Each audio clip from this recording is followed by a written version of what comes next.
बड़े ज्ञानी हैं, बड़े तपस्वी हैं और अपने भक्ति भाव वाले स्वभाव से चलते हैं।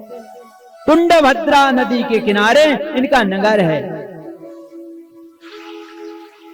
बड़े विद्वान, पूजा पाठ और भक्ति भाव वाले हैं। लेकिन इनकी पत्नी का नाम है महाराज धुंधली।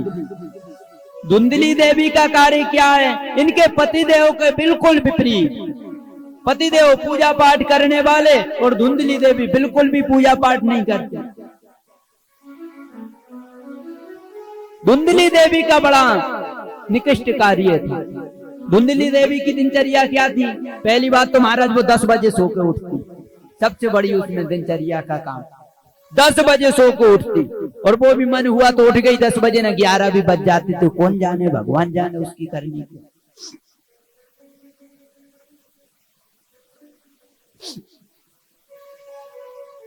महाराज 10 बजे सो के उठती और सो के उठती तो मैयन बाद में करती, पहले चाय पीती, फिर खाना खाती, उसके बाद में मैयन करती और फिर सो लेती दोबारा, फिर उठ के नहाती, स्नान भी करती या नहीं करती।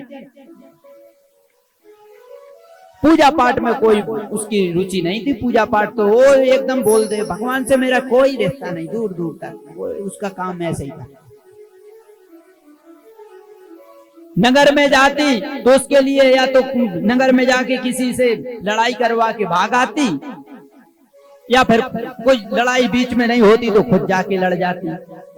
उसको दिन में उसका खाना हजम नहीं होता, उसका भोजन हजम नहीं होता था जब तक किसी में क्लेश ना करवा दे या फिर कुछ चीज से लड़के नहीं आ जाएगा। और ब्राह्मण बेचारे सीधे साधे भले पूजा भाव करने वाले। ब्राह्मण के यहाँ एक गाय भी है और गाय बांझ है, गाय के पास कोई संतान नहीं होती। घर में तुलसी का पेड़ लगाया, लेकिन वो तुलसी का पेड़ भी जो लगाया वो सूख जाता है। तुलसी का पेड़ भी हरा भरा नहीं रहता। पंडित जी दुखी रहते बेचारे, क्योंकि जीवन में कितना भी हमारे जीवन में धन हो, धान्य हो, संपत्ति हो, लेकिन हमारे जीवन में अगर संतान नहीं है तो हमारा जीवन व्यर्थ है। हमारे जीवन में शांति नहीं प्राप्त हो सकती। आत्मदेव पंडित जी के यहाँ भी यही चक्कर था, संतान नहीं थी आत्मदेव जी के यहाँ। आत्मदेव जी के यहाँ संतान नहीं, बड़े दुखी रहते। लेकिन कुछ समय बाद गांव वालों ने भी आके ताना दे दिया, अरे पंडित जी, गाय ने अभी तक आपको संतान नहीं दी, तुलसी का पेड़ भी पंडित जी आपके यहाँ नहीं होता है। वो कहने लगे अन्य प्रकार के गांव लोगों की भाषा, संतान नहीं है इसलिए शायद ये सब हो रहा है।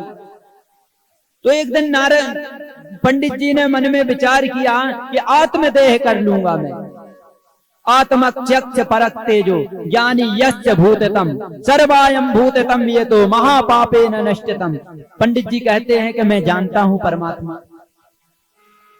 कि आत्म हत्या करना महान पाप है, इससे बड़ा कोई पाप नहीं है। लेकिन मैं जीवित भी रहूं तो किस लिए रहूं, कैसे रहूं? हमारे जीवन में ताने के सिवा जीवन में और कुछ है नहीं है। जब संतान ही नहीं है तो सब लोग, तू एक दृढ़ विश्वास, दृढ़ निश्चय किया और वन में चले गए। जब ब्राह्मण देवता वन में गए तो वन में एक नदी के किनारे पानी पी के बैठे हुए थे। इतने में क्या देखा, एक संत महाराज सामने से चले आ रहे हैं। संत भगवान ने जब देखा कि कोई ब्राह्मण दिखाई दे पड़ रहा है, कंधे पे बड़ा मोटा